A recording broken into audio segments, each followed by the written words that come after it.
All right. Call the meeting to order. Start with the pledge. I pledge allegiance to the flag of the United States of America and to the republic for which it stands, one nation, under God, indivisible, with liberty and justice for all. All right, welcome everybody.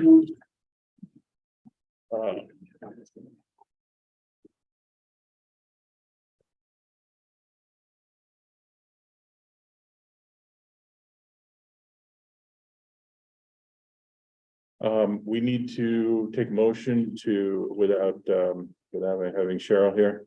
So we need to have a motion to appoint Elliot Garcia as the clerk pro tem for 2022-23. Do I have a motion? A second? Second. Any discussion? All in favor? All right, any against? Okay. Yay, now we get to go to the Dutchess County Area All-State Festival. Hello, board. Hello, administration. Mr. Dunninger and Mr. Garcia are here to present our area all-state participants. We had 5 students between band and chorus represent Millbrook at the area all-state festival back in November at Red Hook High School. Just to give you a brief overview, it's students pulled together not just from around Dutchess County, but from the Hudson Valley area. So the musicians that represented Millbrook were in good company and had the opportunity to perform with some amazing groups, and they worked very hard for it.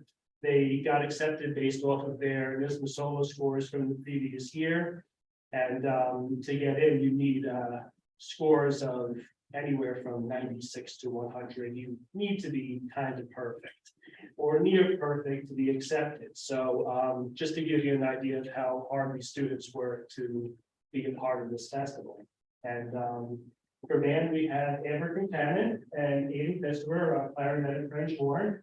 And Mr. Garcia, do you want to speak to the chorus members? And so we had like Sean, Riley Doan, and Sydney Spear, who were for chorus for Trouble and Mix.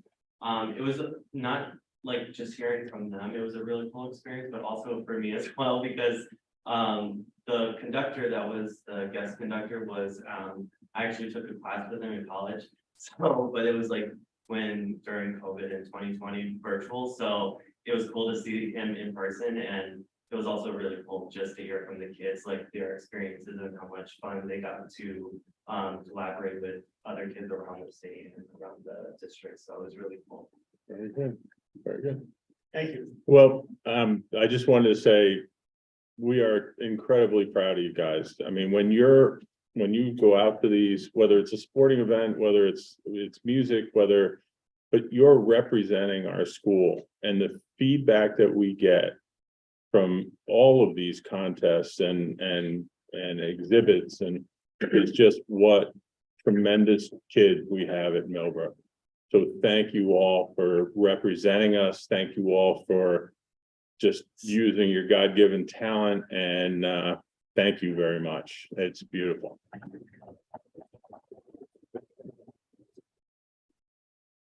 So what number are you going to be playing, or nothing? No. We love the jazz band rehearsal actually. Numbers tomorrow night. Very good. Thank you all, and we do appreciate everything you've done. Very good.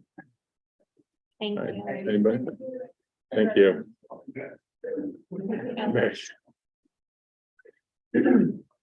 So we wanted to take a chance to formally introduce our new supervisor for digital fluency and data privacy, Mr. Evan Kirsch. Evan, you want to step up for 1 second?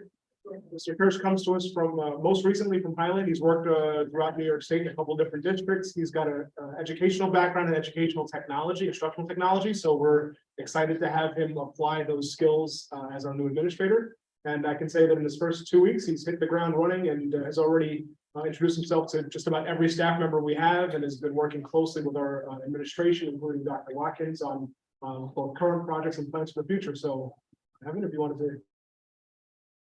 Just say hello.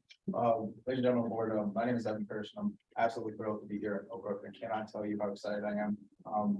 Coming from another administrative position, what you have here is incredibly special, and I'm honored and humbled to be here. And I cannot tell you how excited I am to hit the ground running. I've received tremendous support from Mr. Garcia, Dr. Watkins, Mr. Diaz, the entire administrative team. I cannot speak as high as I would like to, because I just don't know the words to represent what you truly have here. And I'm looking forward to doing everything I can to be a part of this team and fit in and assimilate to the culture and help Millbrook take the next steps forward. Very good. Thanks, Evan. It's a very important job.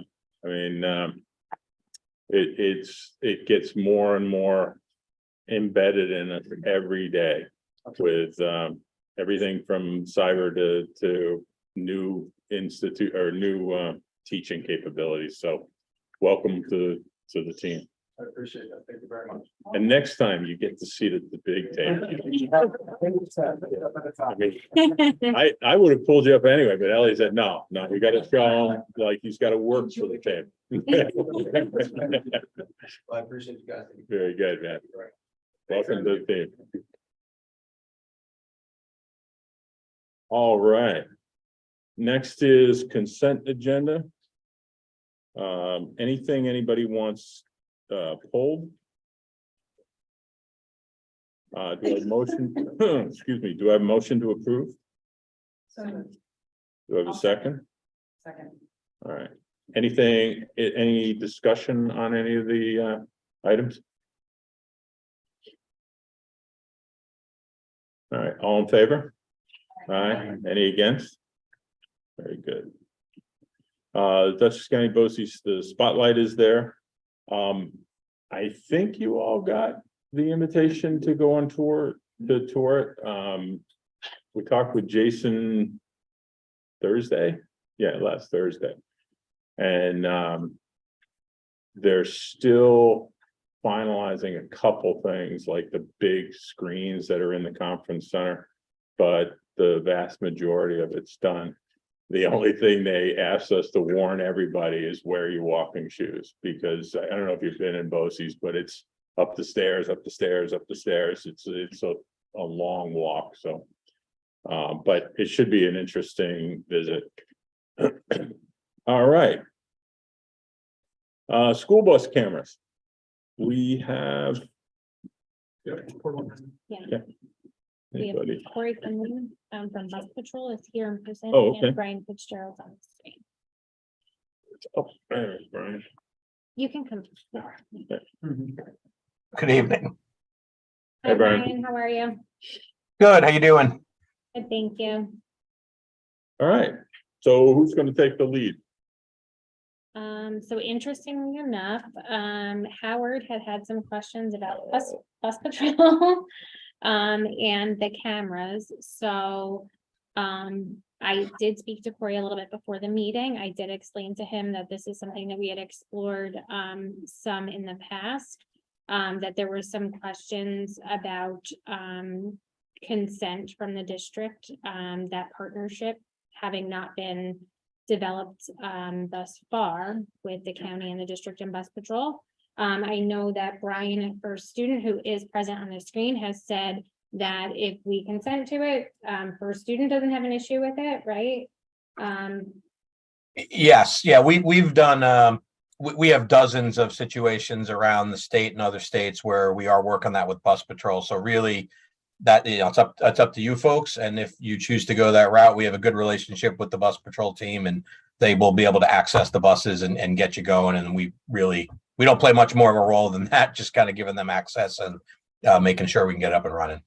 Right, so really, I think at this time, if anyone has any questions for Corey, that would be sort of the best. I think that everyone's familiar with the idea of what this is, right? Yep. So first of all, Howard called me this afternoon, stuck in an airport someplace. Jeez. So he's not here. But so what does the project look like? I mean, is this something that it takes you an hour to do each bus? Is it something that takes you a month? I mean, how does this play out?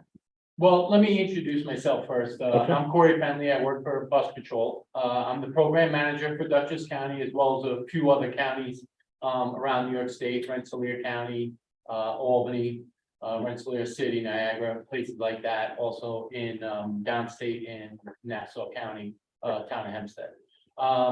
Basically, I oversee the day-to-day operations once the program goes live.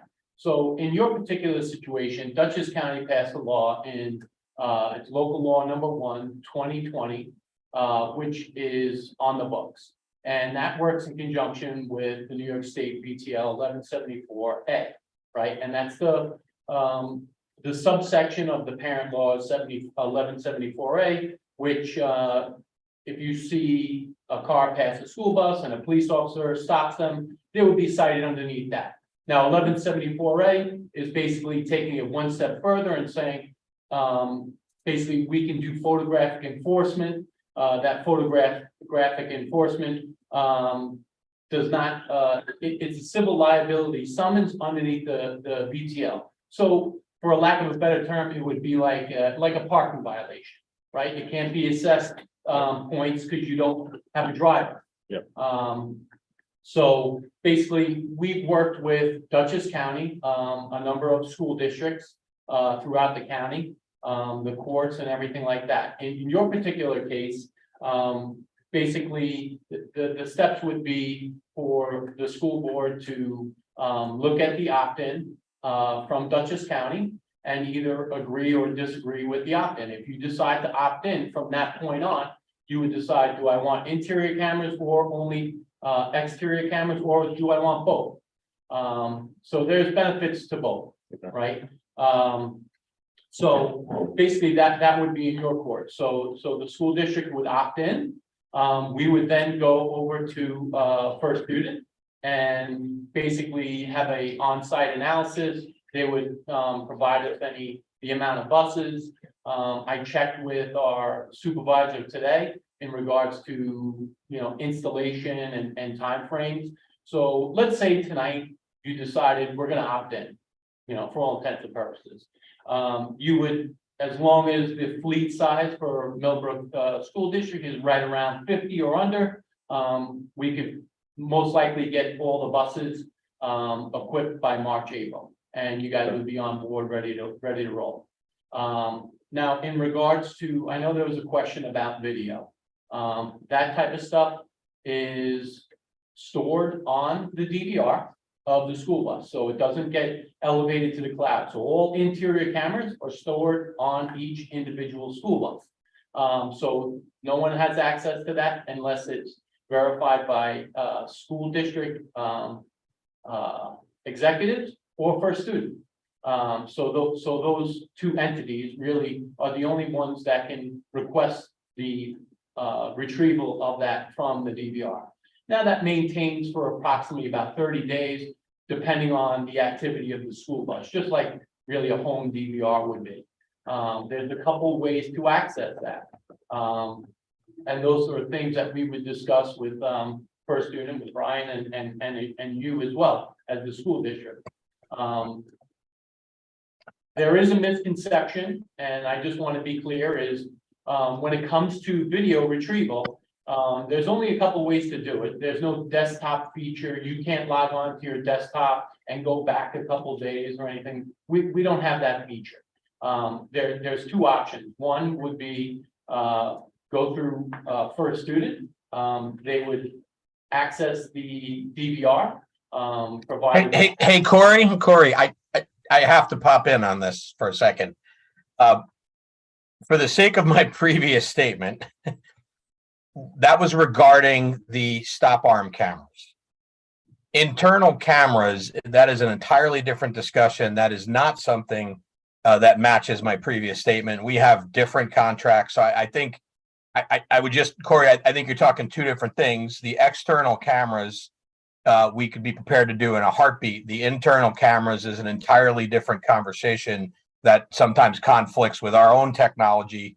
I'm not saying anything you're saying is wrong, but I don't want to give the board the exam. That is not that is not something flushed out. That is a whole different discussion about would you use a bus patrol camera versus the other things that we use that do the same function. So I just want to be clear on that. The external cameras are plug and play and match what you're saying. The internals is a different conversation and not one that we could decide tonight and move forward on replacing equipment with bus patrol cameras.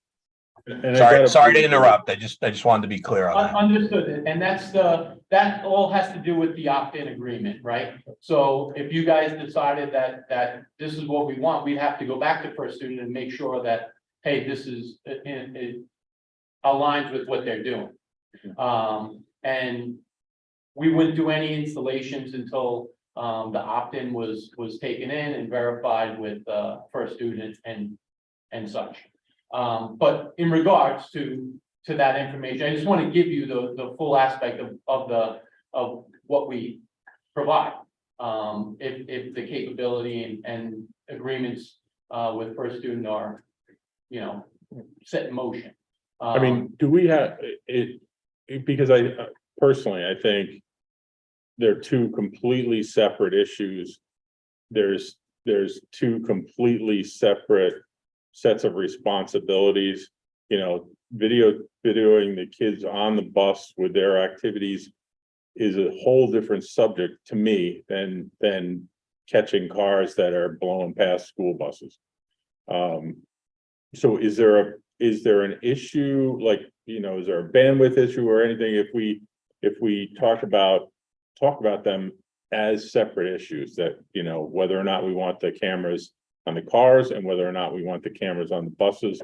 Is there anything that, like, later on you go, no. When you say cars, what do you? The exterior camera. Oh, yeah. Right? Is there an issue if we decide to separate these two things and say, how do we feel about the external cameras? And then later on say, how do we figure, or what do we think about the internal cameras? Sure, the exterior cameras are basically, what we do, and then the interiors is something that just provides an extra.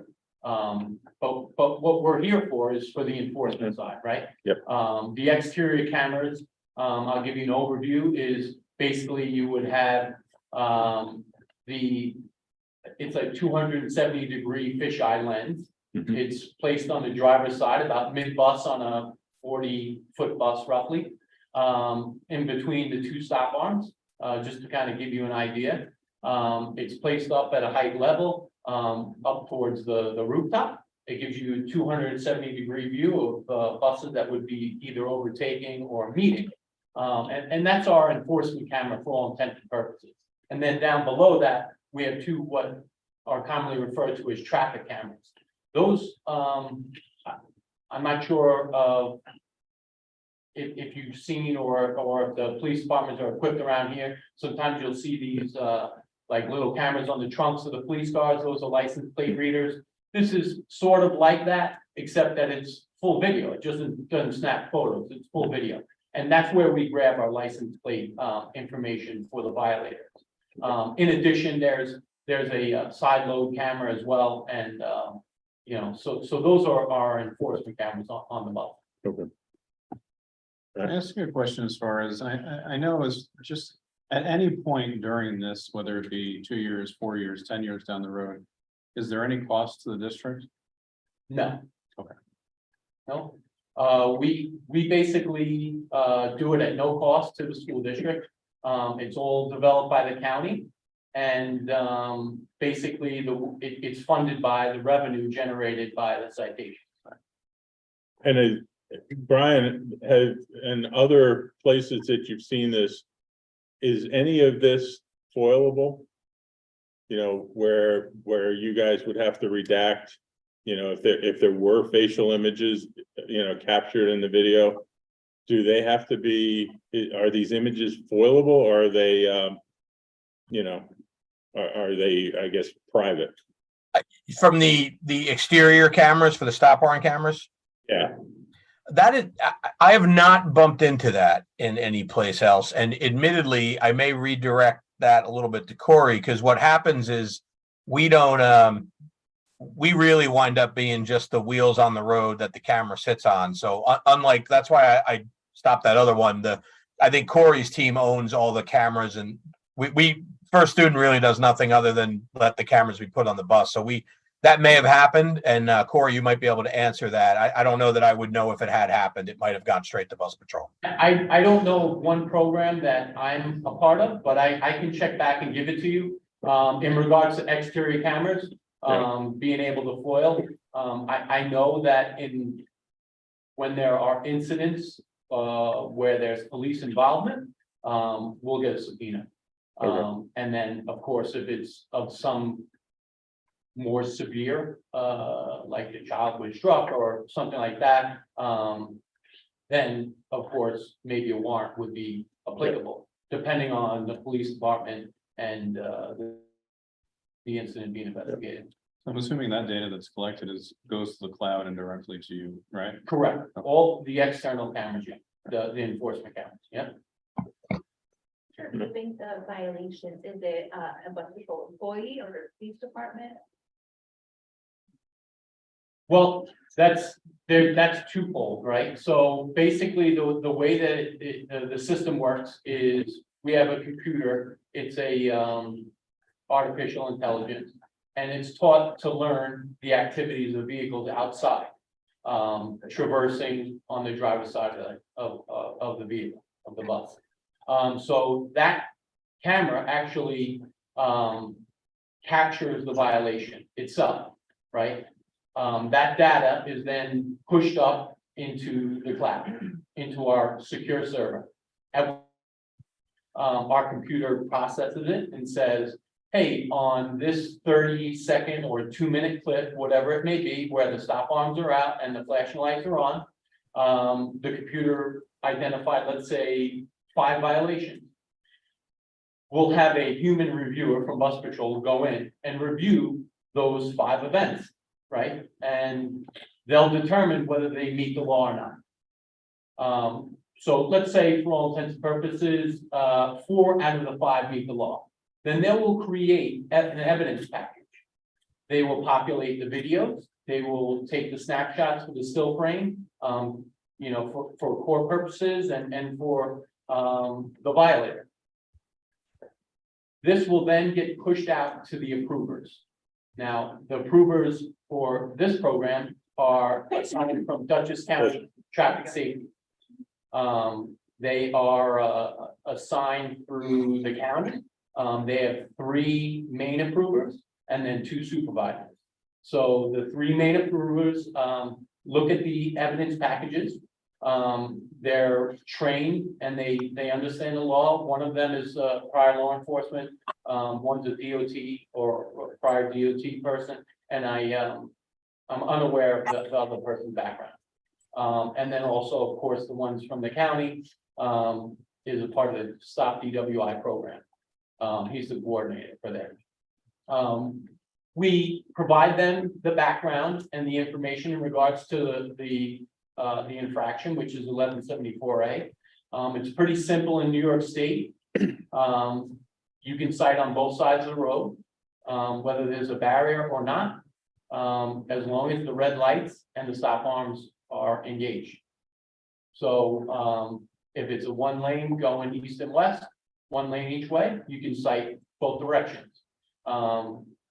You would assume that no one would overtake the bus into oncoming lane, but that occurs as well. But what about on the passenger side? If they're blowing like off the shoulder around the bus. We wouldn't be able to cite that vehicle because all the Cameras are. enforcement cameras are on the driver's side, where the stop arms are. Although we've had instances in other programs, specifically in North Carolina. We had one person who had, for an unknown reason, attempted to pass on the right portion of the bus, went off the road, went in between the school bus and some mailboxes, and if it wasn't for the school bus driver being well aware of what was transpiring to save the few people, children that were exiting the bus and told them to stop, it was pretty crazy video. And that vehicle just kept going. We were able to take the side load camera. And determine a plate. And we passed that on to the local law enforcement Okay. for their investigation. And it's left at that. So every time the bus stops, it engages the camera, whether something goes by it or not? Or does it have to have motion in order to detect? So it starts recording when they either open the door or engage the amber signals. So that's basically what it is. And as the amber signals come on, it starts to record that event. All the way up into the point where the bus stops, they open the door, red lights come on, stop sign, and then all the way until the vehicle or the school bus continues, close the door, and for a certain period after that. But of course, we're not trying to make these videos, 2 minutes in length because, the specific infraction may be only 15, 16 seconds. So it just makes it for better continuity when you approve. And just for confirmation, the infraction cost is how much? As per the New York State BTL, the cost is $250 for the first fine, $275 if convicted of the first one in 18 months, and $300. And that's all stated underneath the law. And do we get, as a board, do we get reports? We had 13 of these incidents. And what roads they're on. Do we get that kind of reporting if we opt in?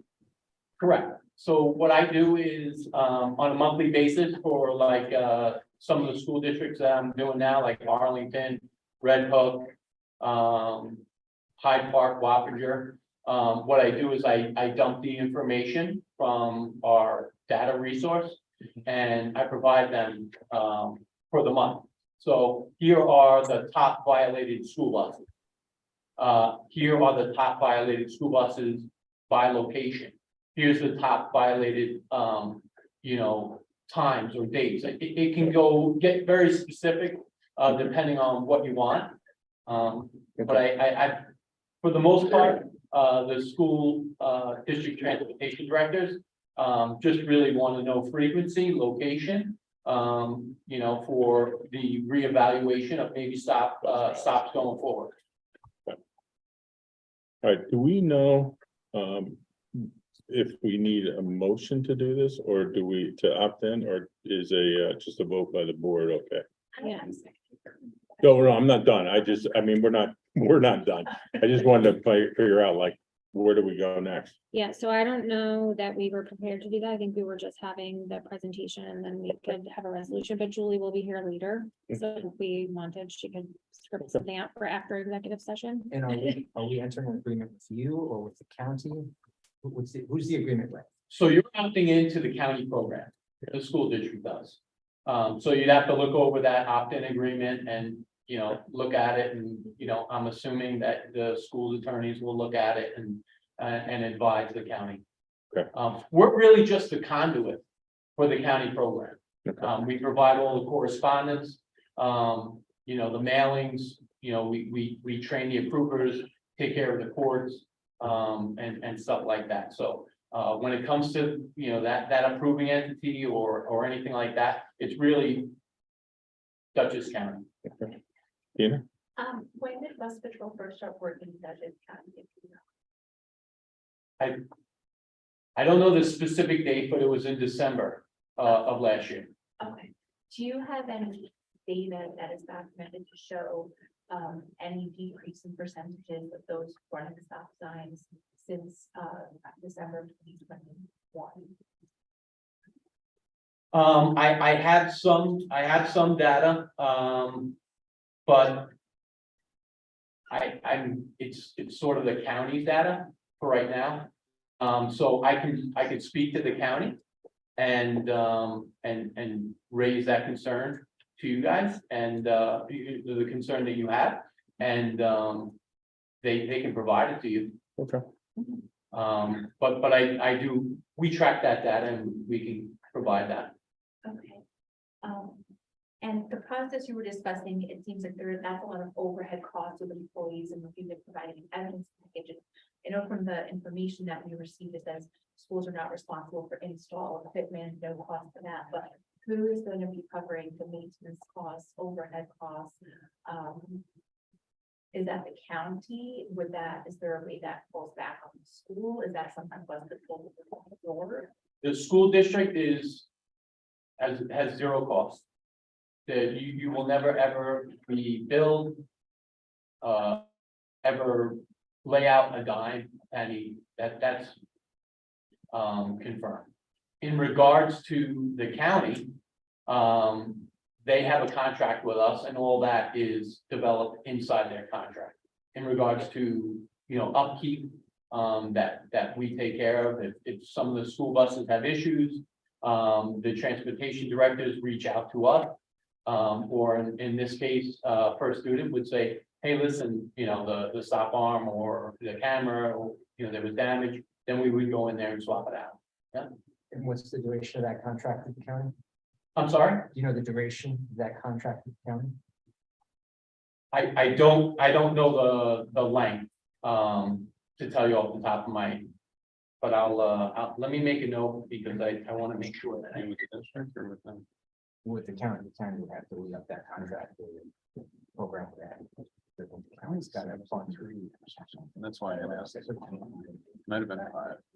That's why I asked if it's cost that.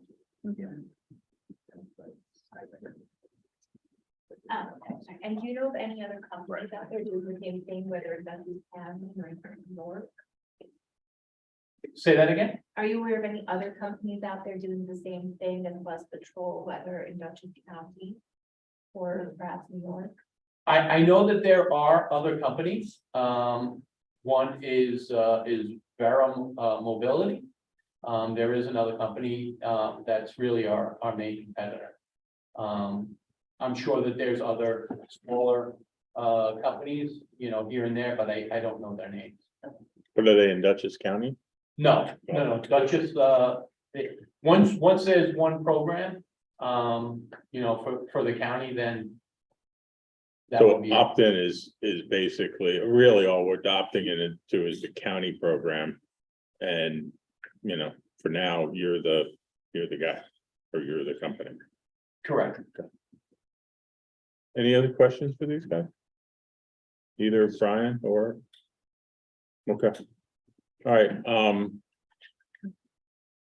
we're gonna, if you can send us that information, can we send it, I guess, to Caroline Yeah, Cheryl. and, or Cheryl, and, she can send it out to the rest of us, and we'll talk about it in, executive session.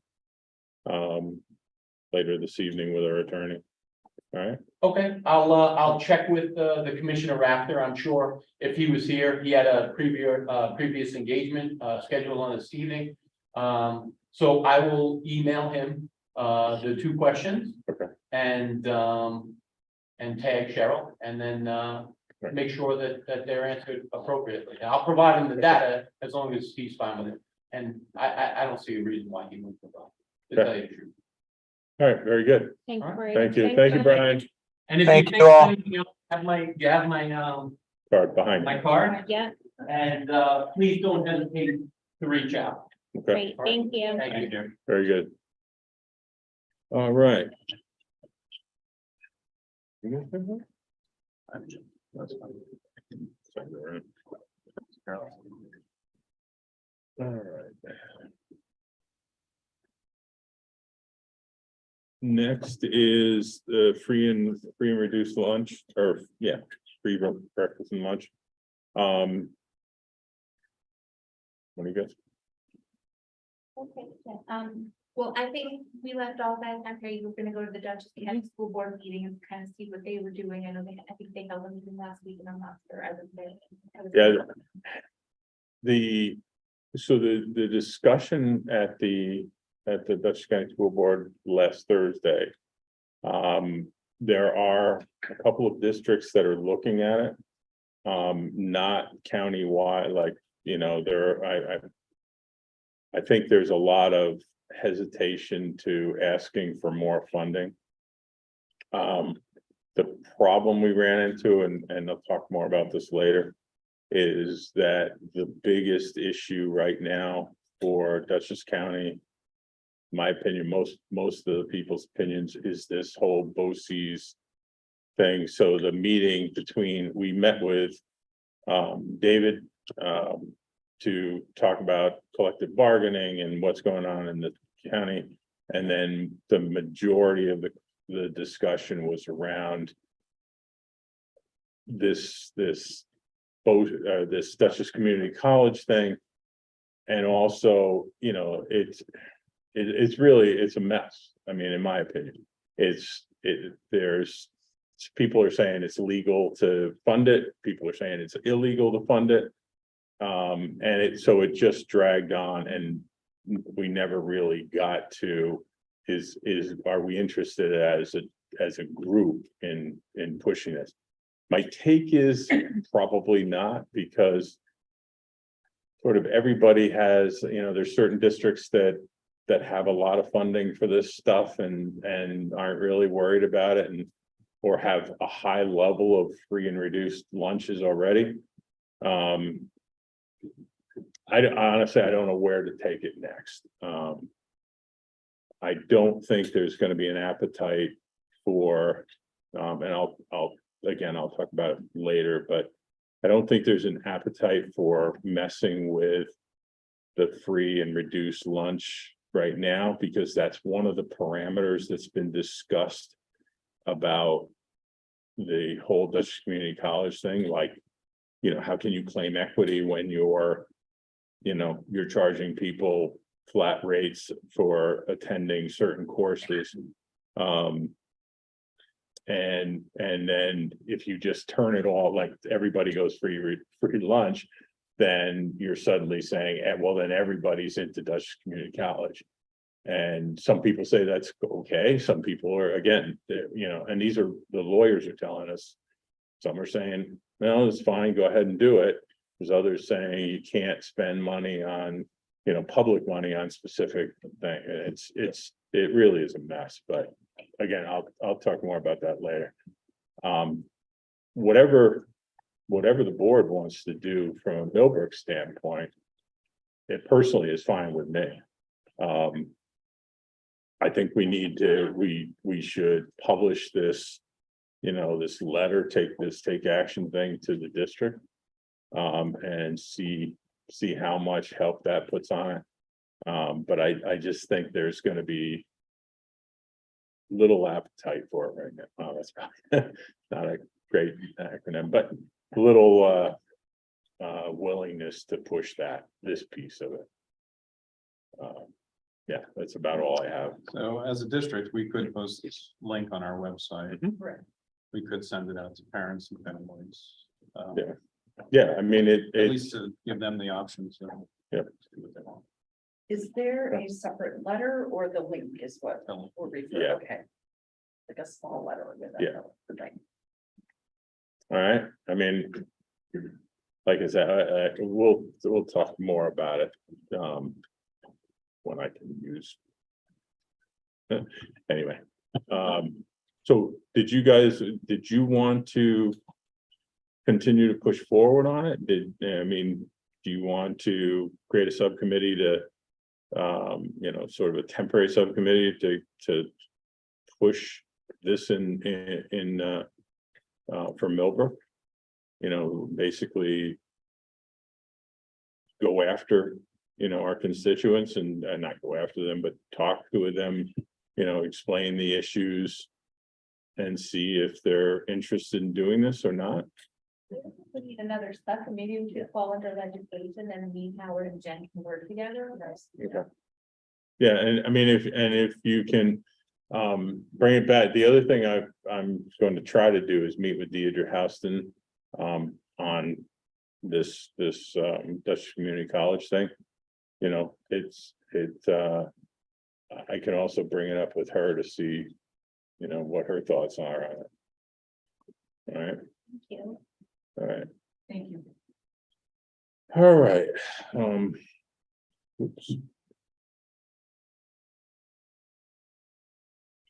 All right, next is the authorization for execution of the APPR Independent Evaluator Hardship Waiver. Yeah.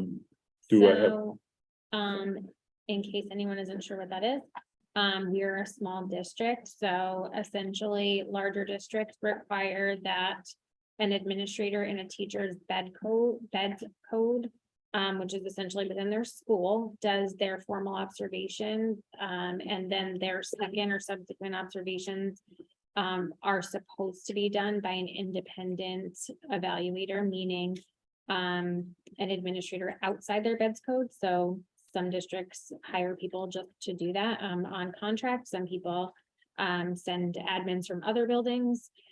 Because we are small, traditionally, we qualify for this waiver, basically stating we don't have the abundance of administration to make this happen in all cases. I will say to you that despite the fact that we've successfully received this waiver over the last 5 years, we've been able to have different people, but this is sort of the fail-safe that if ever there was a hardship that we weren't able to have independent during COVID, when we were trying to like limit traffic in buildings unnecessarily kind of thing, this was really helpful with that. So that's what this is. We've had it for the last couple of years. Don't necessarily need it at this point, but it is good to just have it because we are small. So do I have a motion to approve? So Do I have a second? Nice. So you kind of, you get what this, okay. All right, any other questions for Caroline or the administration? Okay, all in favor? All right, any against? All right, this late, last minute, motion or section of the agenda. Do I have a motion to accept the resignation of Alyssa Kelly? Do I have a second? I'll second. If there's any discussion that can be done in public, let me know. I mean, before we do this, if there's something you feel like you need to take into executive session, we can do that too, but anything? All in favor? All right, any against? I'm gonna send out a set of charts that we went through regarding collective bargaining. It was more, I asked David to send us the comparisons because they weren't in this deck. Usually we get comparisons of like Arlington teachers are average step this and pay that and do this, and it compares, you know, benefits and who uses steps and who uses flat amounts. There's a little bit of it, but David's going to send some additional information. I have the charts that he presented, but basically it's I think what we all really know is it is difficult as hell to find people. It is difficult as hell to pay people, you know, to pay people and keep them. And there are a lot of sort of unique ways of doing things that are being recommended, like, you know, the Millbrook being the flat rate versus step. It's or versus percentage, I should say. It was a really good presentation on sort of getting yourself ready for collective bargaining. We don't have, I think we have MAA coming up, but we don't have I think the teachers are next year. But then, like I said, the majority of the discussion was on this Dutchess Community College thing. There seemed to be a lot of, I don't want to say hurt feelings, but there's a lot of, you know, how come you didn't tell me? Well, you didn't ask, you know, that kind of discussion. I'm pushing, just so you know, I spent 3 hours with some of the BOCES people today. I'm pushing very hard I think we need a special meeting of the Dutchess County School Board to look at answer the questions. What, what happened? How did, this came out of the blue as far as they may have known about it. DCC may have known about it, even the county may have, but we didn't. And we don't understand the justification for it. We don't understand the where it came from. We don't, there's, and we can't get a common answer on things like, suppose we want to pay for, let's say we have, 10 kids that have free lunch. Can we use that as a metric to say, we'll pay for those kids to go to DCC and get their credits? But right now, there's some people telling us that's illegal, some people telling us that it's legal. Other school districts have set up funds, I guess you would call them, that can handle this stuff. There's been some discussion by the county legislature to really, to see if the county can fund it, because if the county funds it, then, we're sort of done. But the county already funds 1/3 of Dutchess Community College to credits anyway, so. Is that the general consensus among all the other districts on that call, that nobody knew about it, everybody's got the same questions? Yeah, the superintendents, are trying to work with DCC and the county to find a way to make this, I don't want to say painless, but make it work. The amount that they've said they're going to charge our students is really the maximum amount they were legally able to do. Why? And, and it really is a lot of money, especially, if you're struggling. So anyway, it went on for a long time, and nothing is really resolved, and especially as far as we're concerned. But that's, I think that was all and then of course we discussed the touring the new facility, but that didn't really go on too long. I think that's it. Chris, you got anything? I do not. Okay.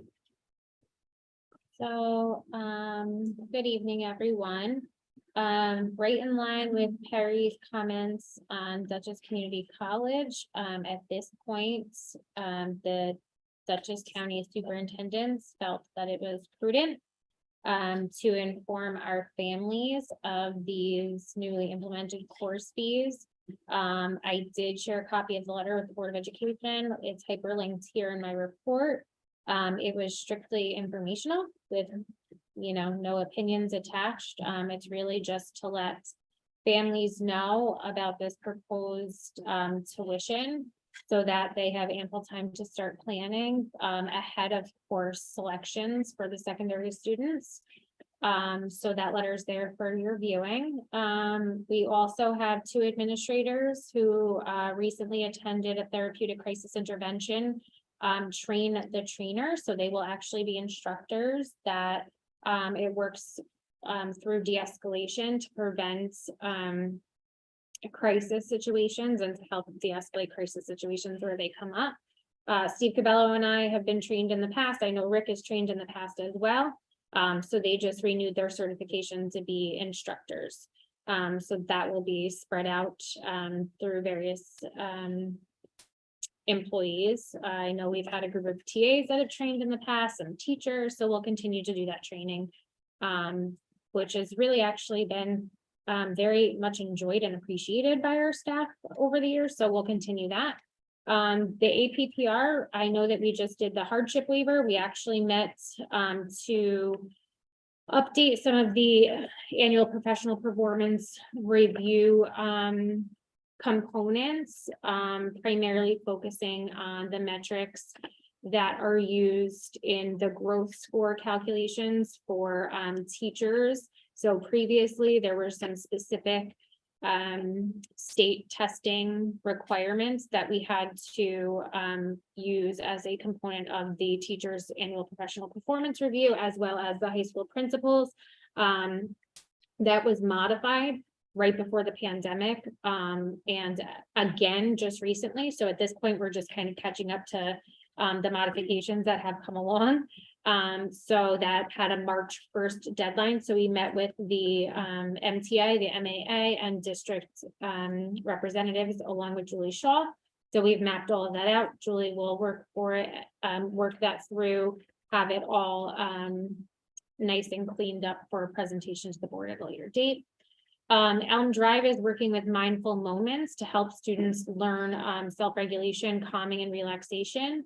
So this is to help them work on their own ability to focus themselves and concentrate, as well as building some strength and coordination using some yoga and mindful moments in the classroom. We have a contractor who's coming in to do this, and everyone's really excited about it. So we're glad to be able to offer that aligned with our SEL efforts this year.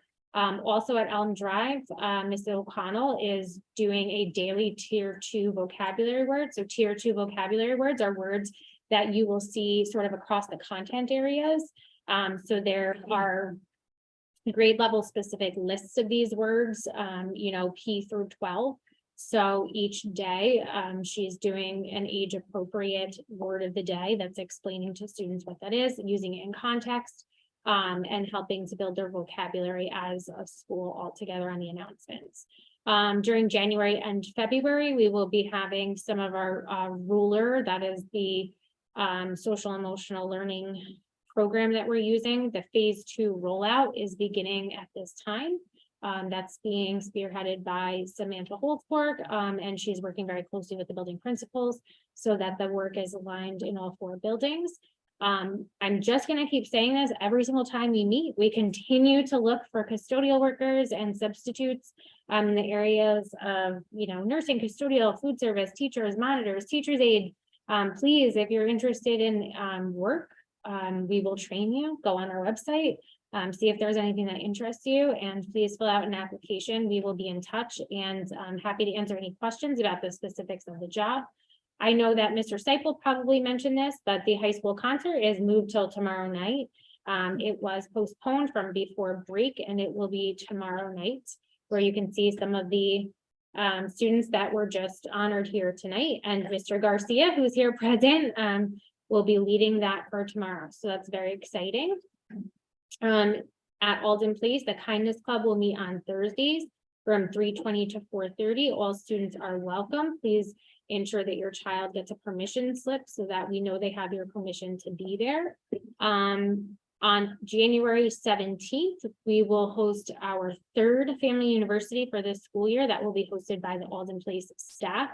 I did also include in here a middle school slideshow. If you want to just click that link, you can see some of the photos from the festivities the week prior to the holiday break, the winter break. So students were out caroling, they were doing good deeds and, bringing donations around the community. They went and read books to students at Cardinal Hayes. So it was a really exciting day. They really enjoyed it, the staff as well. So I just thought we would share some of the slideshow memories from that day. Additionally, we want to thank the United Way and the Dutchess County Sheriff's PBA. They provided tons of clothes and goods for families in our area. So we will be sending out thank you letters on behalf of the district, just to make sure that they understand that we appreciate their partnership. And hopefully that they will extend the same partnership in the future, because some of our families do rely on that, especially in the winter months when they can use warm clothing. So that's really helpful. And we did have our single audit today in the area of COVID grants and also food services. So I will have some preliminary feedback for you all offline, and then the formal audit reports will come out for the board's official public review in the future. And then that at the bottom is just a list of the SEL events that we have planned. All of these dates are firmed up, and we will continue to report out on them as they take place. Very So good. if you have any questions, I'd be happy to answer them. Otherwise, Okay, for this Friday's superintendent or professional training, what is the content or the focus of that? Yep, so it's an SEL focus. The teachers will be working on Yale Ruler. And some activities for their age appropriate levels.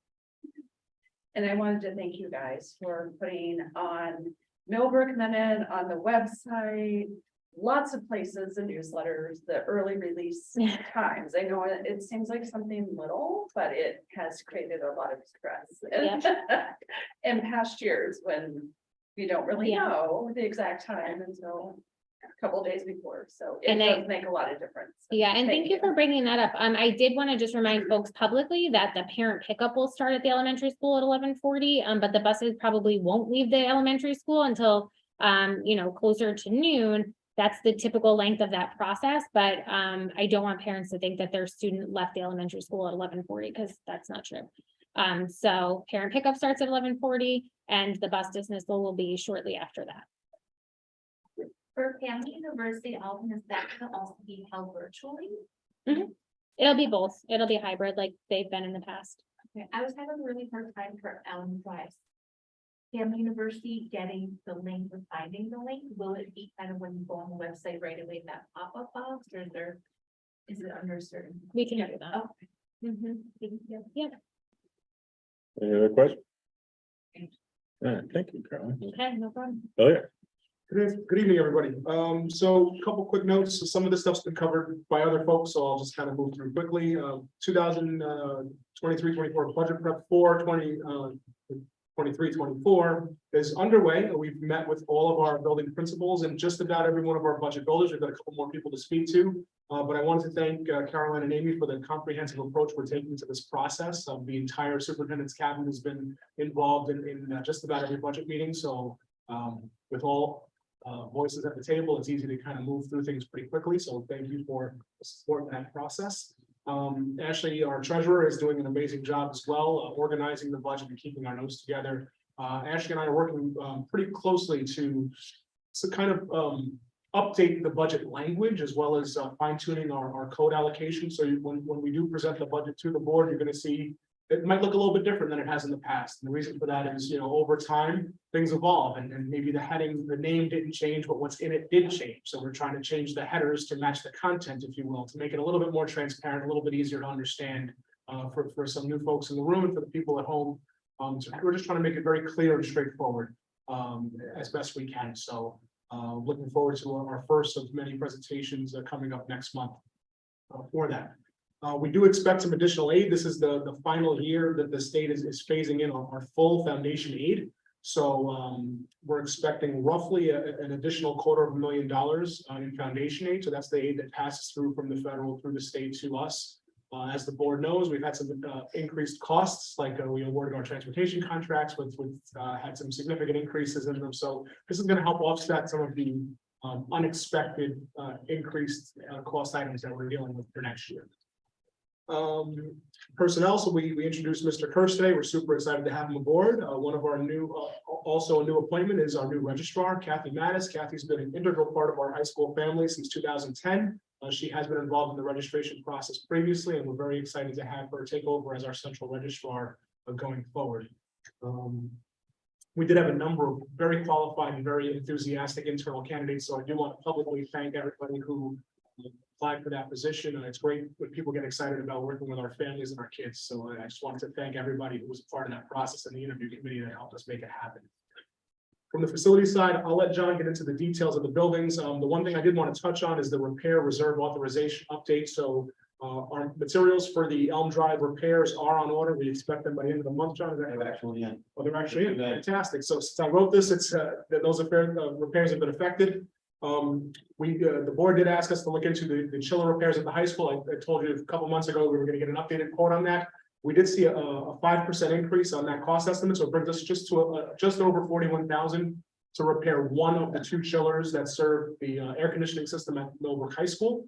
But we want to get that back online before we need it in the late spring and as we approach summer.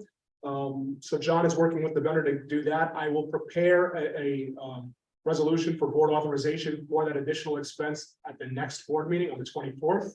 But we're expecting that again to be just about $41,000. And we're gonna verify that in the next couple of days. But that brings our total repair reserve authorization for this year to just north of $84,000 between the boiler heating system repairs and the cooling system repairs at the high school. So thank you again, Board of Education, for funding that repair reserve, because we very much needed it this year. And we fully expect to replenish those funds next year and keep that reserve moving in perpetuity for issues such as this in the future.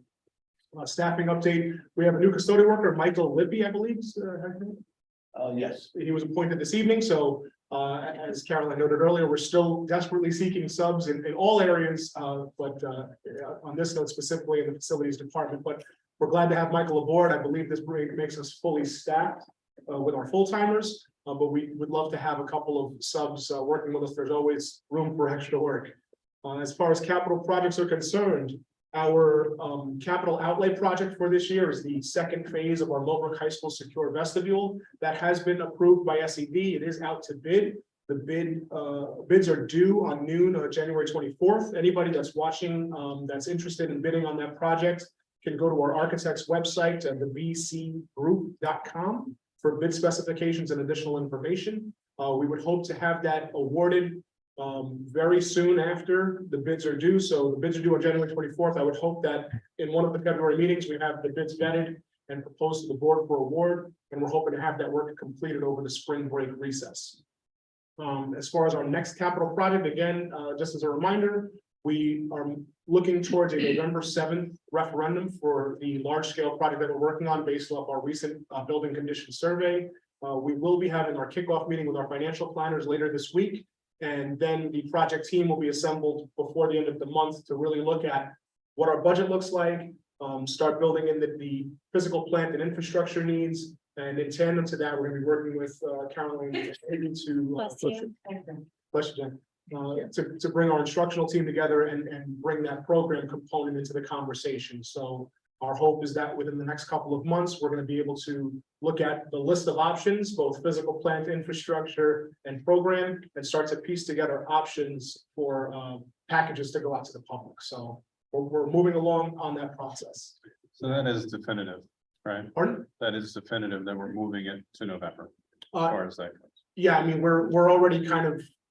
No, I just want to make sure. I didn't know I expected it. I just didn't know if we made the finals. Yeah, it's with everything that we had going on, it really does help us complete our strategic planning initiative, get our program design up and running, and then marry that to the work that's already been put into the infrastructure and building systems. So the tentative date is November 7th. We could move that if we need to, but that's the planning date that we're using because we have to work backwards from the referendum date for all of the legal requirements that. That's what I have. Any questions or I have an answer? Questions?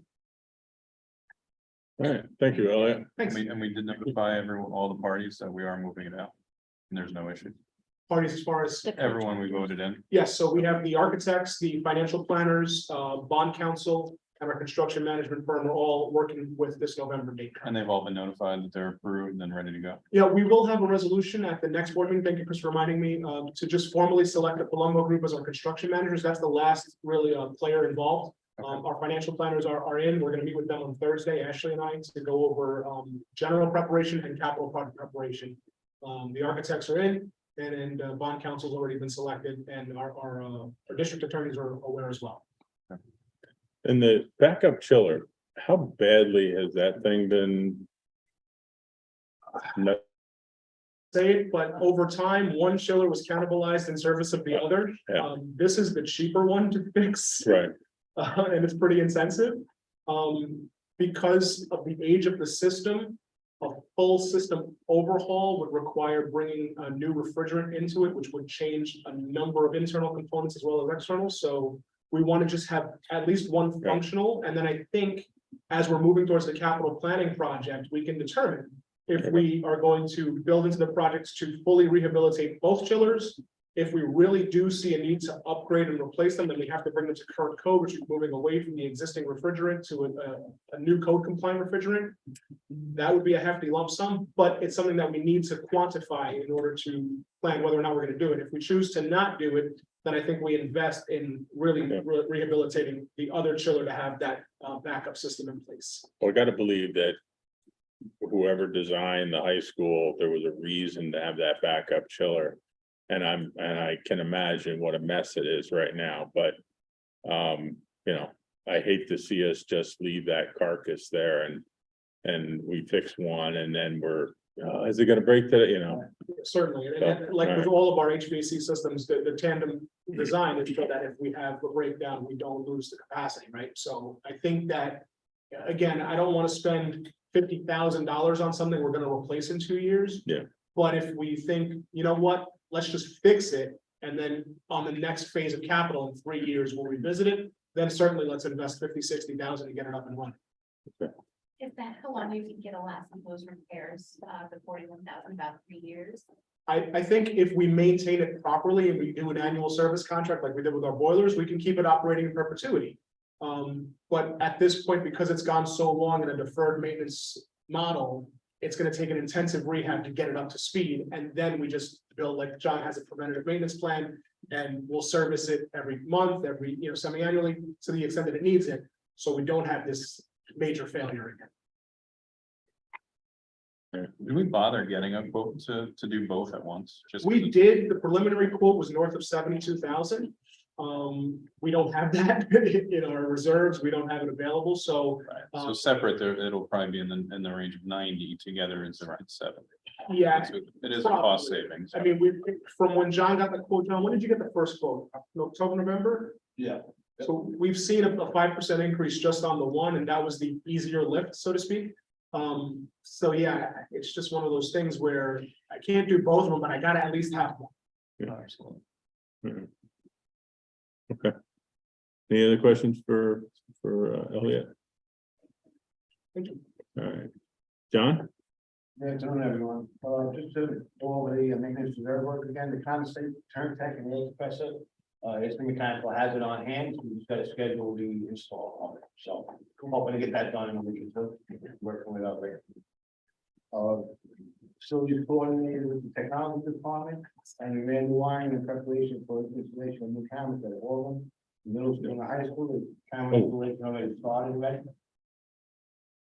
At Elm Drive, prepared the heating coil in the all-purpose room above the stage. We had a couple of leaks that were leaking for a while. It was a big job. We had to pull out the coil and we repaired it instead of getting a new one. So the maintenance team is starting to learn a lot of new. How can you say? We're doing things that we never did before. So instead of purchasing a brand new coil, which costs $1,000, we took it out. And we raised it back together and put it back in, it's working perfect, so, which is good. We fixed all the paint on the colored door frames down at Elm that were peeling. We prepared another heating coil we took out in unit back in room 15. It's another thing we would have to purchase it, but we were able to take it out and repair it, put it back in, so that saved us some money. At the high school, we arranged to repair the lighting and sound system for the concert tomorrow. Got it up and running, so we running good and defensible, everybody knows how to use it now, pretty much. We installed new LED lights in Officer Creed's office, and we painted it off with all color. At the middle school, my of the administration office continued, we painted the office behind the Green's office. We also painted the principal's office and the nurse's office. And we also stand in harness the technology shop tables, and Mr. Bond, they were really bad kids, haven't done for a really, really long time. So I don't know if you have pictures on it. Yeah, I'm looking at it. Really, really nice. I think that's about it for me. If you got any questions? So how do we make sure, and I know this, like, hasn't been done in a long time, but when I look at the before picture, it's like, how did it get like that? I mean, well, yeah, but there's also like, I'm not sure what they're doing on that table, but throwing paint cans across it or whatever they're doing.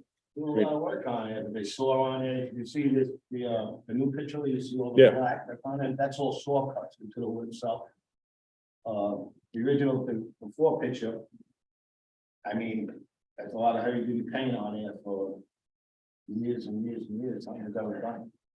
But I mean, the problem is when you have something that looks like the before picture, nobody gives a crap. You know, hey, I'll cut a hole in it and then pour, acid on it and, cause it looks like this. Right. You know, I mean, if we take care of this stuff, hopefully the students and whoever's classes these are taking care of it as well. The kids are very excited. They love the new tables, how they look, so hopefully, work with Mr. Bonds and, keep an eye on the tables. You guys should clean them daily anyway, you know what I mean? Yeah, I mean, That it's was the just whole, like 2 years, 3 years. this is just like one symptom of, if you let the place go to hell, nobody's gonna take care of it because it's gonna look, they. If you look at it like that, you're just gonna keep adding to it. All right. That's it, John? Now, if you got any questions? Looks like a light month, man. You're I know. Pick it up here. Feeling bad. And John, also, there was an exterior door with concrete heating that was repaired today. Yes, in the musical, there's a back door that leads out to where the parking lot is. The whole concrete pad lifted up about 1.5 inches due to like the weather, from ice and rain and slope and all that. So about 3 inches of the door, edge of the door was catching on that lip there, so we chipped out the concrete nice and put some blacktop in it and the door opens.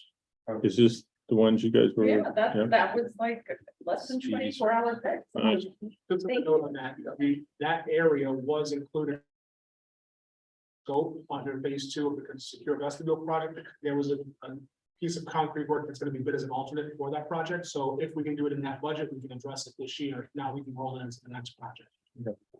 Okay, but It's but right now it's working. It works. Okay, Yeah, right, great. away, we've got it done right. No, thank you so much. And my, thanks, that wasn't even my question, but, the cameras, that have new installation, new cameras, all in middle and high. Yep. Where? Just wondering, We're gonna. is that, I don't want to get into the executive session oh, piece of that conversation in terms of location and the bills saying. I was just wondering if they were needed in new locations. So or just. what I'll say is, if you remember the big project we did about 2 years ago, which was a full overhaul of the system, every camera we had, almost every camera we had was replaced in kind where it was. Okay, Thereafter, and last year into this year, we started the augmentation where we started adding new locations, new designs, new equipment. So what's being done now is above and beyond what we ever had before. So if we had, then I'm just gonna use a random number. If we had 75 cameras, we replaced 75 cameras. Now we're adding to the 75, so there may be 83 or 90 going forward. And then every year, we're either going to add or replace as needed. okay. But If there's any more specific questions about Yeah. how they work, we can talk about that in executive. Yeah, and Elm, I just noticed Elm wasn't on there, so those cameras are, If you remember, we did add some to Elm in the first project because there were specific areas of need. I might have. Been here. Yeah, so Elm was one of the locations, well, I'll correct myself, we did in-kind replacements everywhere, but Elm specifically had areas of need that were addressed prior to the other buildings, so catching everybody else. Got it. Okay, great, thanks. Okay, so. Sort of, I don't know if you own it or not, John. But when we came in tonight, the fobs aren't working and Right. somebody's coming to repair them.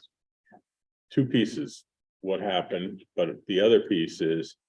How, nobody has new badges, nobody has new fobs. How do we get the board members those things? We have pricing for a full system replacement, which would move to RFID badges with the ability to make them in-house. Okay, It's just a matter of finding it in the budget and getting it done and timing it out, so we've. But until that time, do we have any Yeah. other fobs? That could be next year. We can get fobs to the. well, board do you members. guys, does everybody have a badge? No. Yeah, I mean, I do. even if you give this old stuff, and I don't care about well, I do, but I don't care about the year. I mean, this is 2021. But I don't care about that part. What I want is to get everybody on the board a badge of some kind. Okay. And, you can draw it if you'd like, whatever you gotta do. And then to put a fob on it so that we're not banging on doors, okay? We do that. And what happened with the, So we had a deep freeze back around Christmas time, we had like a 4-degree day, then a 9-degree day. The fog system went down, like kind of froze. Everything came back up and running when it started getting warmer again, except for these 2 doors in the middle school, on the 2nd floor, the main entrance. okay, And in the door, there's a piece of equipment that's damaged that the guy came out on, Friday. And he checked everything and he ordered a piece that we need.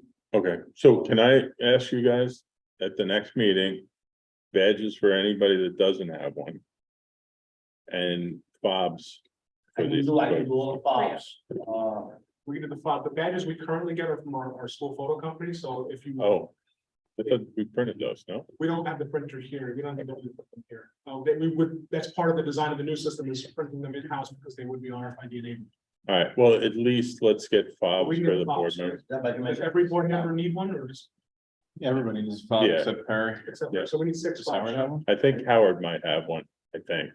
Okay, we'll prepare 6 and Okay. if we don't need Have an have we extra. ever considered putting some sort of ringer on the main doors? Like I constantly see like kids trying to get in for We have- practice. we have Is there a door? Yep. Where does it ring to? It rings, it's tied into our phone system and our camera system. So So we if press, like a custodian would hear it or someone in the hallway, it rings to specific phones in the main office specifically, I so. was just curious, like after hours type of stuff. But Yeah, that's something we might have to revisit. I drove by this guy banging on the door.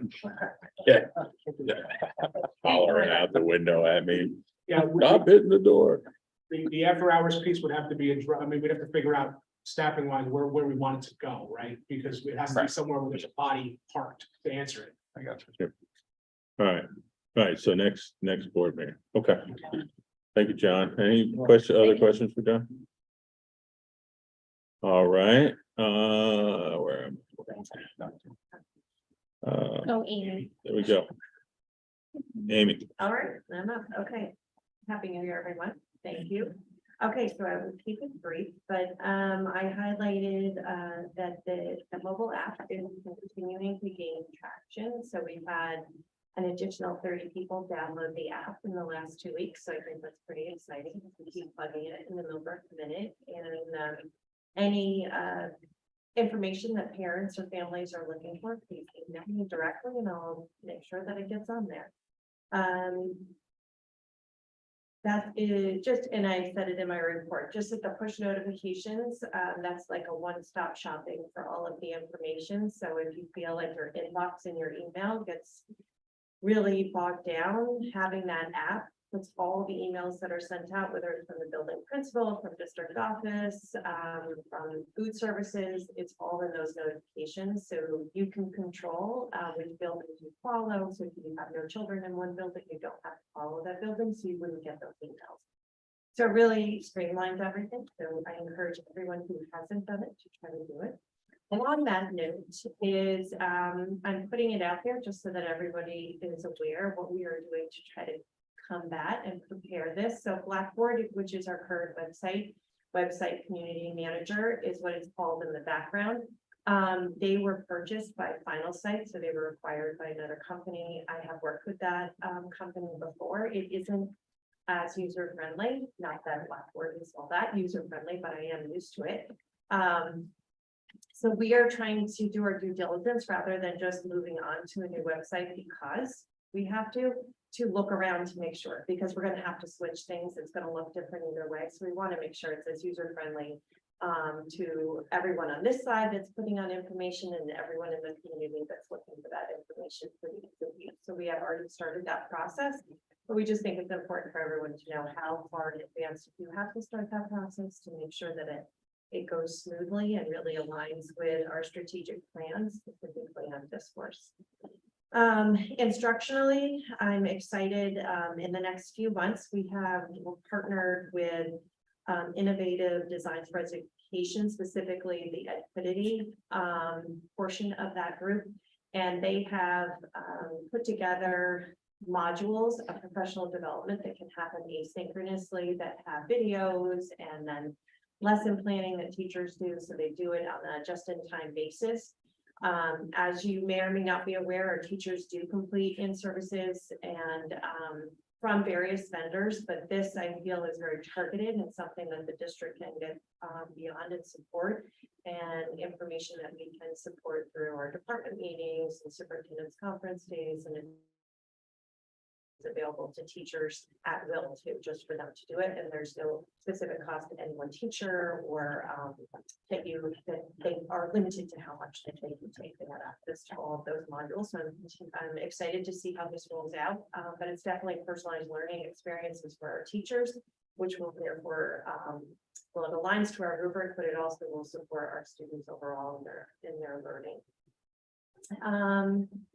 And then this past week and continuing this week into next, both Ms. Holzberg and myself have been learning how to read. We have been going back to school. I knew that was something we should have put on the application. You do that, we'll have to write that somewhere, but we have gone old school and we are being trained in Norton Gillingham. Because we can't remember how we learned how to read, we just know how to read, so trying the facets of decoding and what our students are going through and supporting our teachers in that process of teaching them. It adds 2 more people in addition to intern superintendent Hernandez and Ms. Chanowski being trainers for us to also join that team and supporting all of our teachers. So you couldn't read either? No, Oh, great. But now- Great, this is working out well. By the end of the week, I will know. So- I have to tell you, when I sat through the training, I literally turned and said to Paige, my assistant at the time, I was like, I don't know how how did I ever learn to read? I didn't know any of these rules. And Very, you cannot look very at letters the interesting. same way. No. Not the same way. So I'm very excited and thank you for the opportunity to continue to grow professionally. Okay, questions for Amy? No? Thanks, Amy. All right, and then we'll skip the high school for now. We'll do that right around midnight. Has to be sure that Yeah. everybody's still awake. They'll be waiting for you. So good evening. Thanks for the brief opportunity to report out tonight. It's really hard to believe that we are approaching the midway point of the school year. With that, our teachers have been preparing our students for their upcoming midterm exams during the week of January 23rd. We will also be administering our mid-year IXL benchmark assessments the week prior to our midterms. And our teachers will just use these midterms and IXL benchmark assessments to make well-informed decisions to deliver their instruction for the remainder of the school year. Thank you to this guy over here, Mr. Mullins. He's already met with me to help with setting up testing and desks for our upcoming midterm exams. So you said 24 hours. I shot him an email. I think he was in my office less than that. So very good. In terms of conduct and safety, as you previously heard, we held grade level assemblies and ending the silence on mental health. We held 2 school-wide assemblies on hang up and drive and internet safety. I thought our grade level assemblies were appropriate and effective. I thought that it was effective for them to hear the presentation with their grade level peers. As far as the school-wide assemblies, our hang up and drive assembly was very powerful. JC Good and Steve Johnson, they're public speakers and advocates for phone-free roads. They spoke with our students and staff. And JC had a miraculous recovery from a 2008 crash that sadly claimed the lives of both of her parents and left her partially paralyzed. And since then, they basically have worked tirelessly to educate the country about the dangers of phone use behind the wheel. I know I learned a lot and have since then I've been definitely a less distracted driver, but it was very, very powerful and informative. Also, Tom Boydell was excellent. He spoke to our students about internet threats and consequences and how to protect oneself and others. Again, that was very appropriate and informative as well. And I'm just happy to report that we have completed all of our required emergency evacuation drills prior to the December 31st deadline, and we'll finish the remaining drills in the second semester. In terms of special highlights, we had a really, I thought, exciting end to our winter break with an exciting pep rally. Our cheerleaders, our cheerleading program is up and running again. They performed multiple times for our students during the rally. Our winter athletic teams are off to a great start. And we just look forward to a successful completion of the end of the winter season. Additionally, Mrs. Prince, our school counselor, she visited all the senior classes to inform them of local scholarship opportunities. I know she's working with Dr. Watkins to upload all of this information to our webpage. Additionally, she met with all the seniors last Thursday and Friday. We had the Community Foundation come to speak with our seniors as well about scholarship opportunities. Also, Mr. Chanowski and Mrs. Prince attended a meeting in Dover on Friday and is working with other schools to prepare and plan for our annual college and career fan fair in the spring. And then lastly, Mr. Chanowski and I actually visited the Center for Advanced Manufacturing at the Hudson Valley Community College up in Troy. There we learned about what advanced manufacturing looks like in the 21st century. The program is specifically designed for students aiming to enter the high-tech manufacturing workforce upon completion.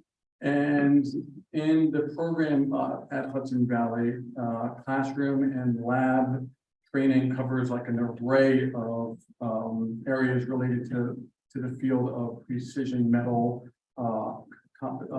composite and plastic manufacturing. Students learned how to operate milling machines, grinders, band saws, drill presses, computerized machine tools. And all of their students team up to manufacture, assemble, and present a year-long capstone project. I'm not confident that this is something to bring to Millbrook because of our size and cost. However, Mr. Chanowski and Mrs. Prince will definitely be able to share this information with their students for any potential interest who want to work in this school. Just so you know, Eric, probably one of the most advanced manufacturing facilities in the world is in East Fishkill, and there's a couple people that might be able to help if you wanted to, if you wanted to try to get, if there were students that were interested, how it works, where it works. Yeah, and so part of the reason why that visit took place, so it was a Dutchess County visit for the high school principals and counselors.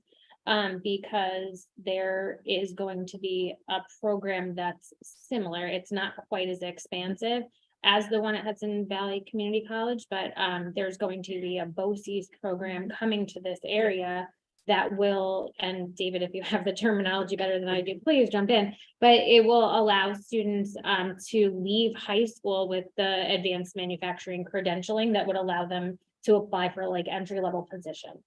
So not quite as involved as the one that is in Hudson Valley, but they will have some, Rick said, some classroom, but also like on the job training for these using this program that I'm going to forget the name of, but it teaches them all of the computer work that they would need to be able to do in like this virtual environment that they can test out the machines and stuff. So it's pretty cool, and we'll have more information about that, but I think BOCES just wanted the counselors and the principals to have an awareness of this so they can start talking about the program, because we are expecting it in the area soon. So it's pretty cool. Yeah. And then just lastly, the upcoming events are heard over and over again. Our winter concert is tomorrow night, along with our art show at 7 o'clock. All are welcome. Friday, we have our early release day, and it was mentioned that the vote of the day, like Mr. Hernandez mentioned, that we'll focus on Roller 2 phase out. January 18th, we'll have a field trip for our Model UN. They'll be headed to New York City. We have a winter dance on January 20th, January 24th to 27th, as I shared our midterm exams.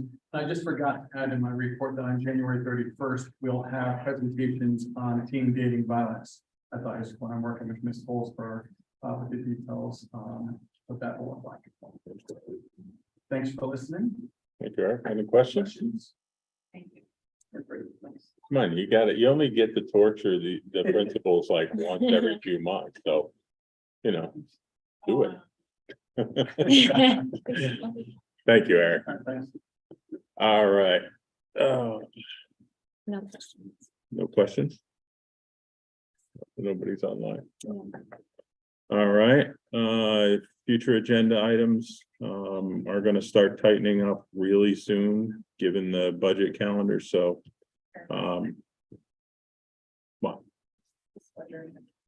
Oh, Alex, did you have any comments? I'll answer a question. I mean, you were probably thinking, why is he here? No, I was just, I wanted to stay and support the students, and then I just figured I might as well hang out too. So I just wanted to hear how everything goes. But also just while I'm talking, just thank you from the bottom of my heart for all the support and the opportunity to even be here. It's been an absolutely wonderful experience to work with the students and staff and administration and everyone on board. I just posted the cast list for the spring musical at the high school today, so the kids are really excited for that. And when we did auditions, I was really like, where were you the entire time? Because I didn't know.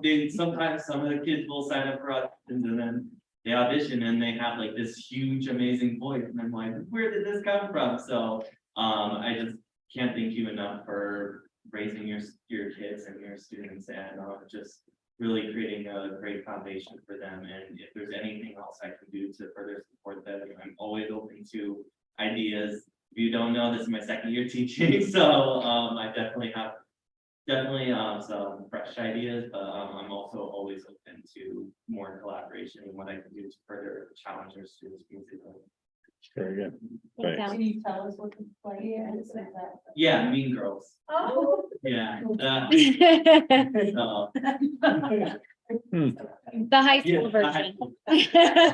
And why does that make you laugh, Dan? It wasn't mine. No, they're very excited about it. Cool. So seeing that passion from them, I know will really fuel and create a really great production. And then I also will be doing for the middle school drama club as well. So I'll be all over the place. Cool. Very good. Well, what were you asking? Do you have anything for the public? All right. Next, again, the future agenda items, just let me know if there's anything you want to have on here. Like I said, it's the calendar gets tight in a month or so, so.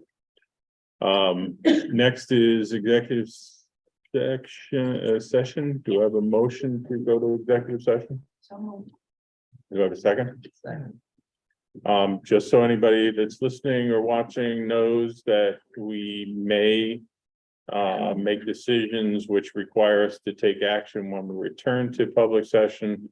So the meeting isn't necessarily over after executive session. With that saying, all in favor? Aye. Any against? All right. 5 minutes? Cool.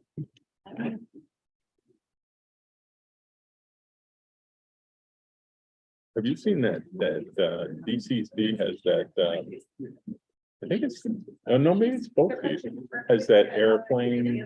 Oh, yeah. And it's that, what, they also have a thing out at the airport, big hangar and all that stuff. I think that's.